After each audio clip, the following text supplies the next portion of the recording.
ஒன்றிலிருந்து 100 வரை உள்ள அனைத்து இயல் எண்களின் கூட்டுத்தொகை என்ன? இந்த மாதிரி 1லிருந்து 100 வரைக்கும், அதாவது 1 + 2 + 3 அப் டு 100.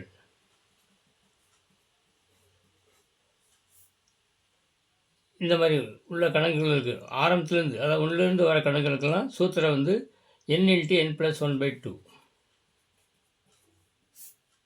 இப்போ இங்கே வந்து n வந்து 100, n வந்து 100ன்னு எடுத்துக்கலாம். அப்புறம் 100 × 101/2. 2 52 100. 101க்கு இந்த 1ங்கிற இடத்துல 5 போட்டுக்கலாம். கடைசியில் ஒரு 0 சேர்த்துக்கலாம். அதாவது 505, கடைசியில் ஒரு 0. 5050 தான் விடை. ஆப்ஷன் டியில் இருக்குது. இதுதான் சரியான விடை.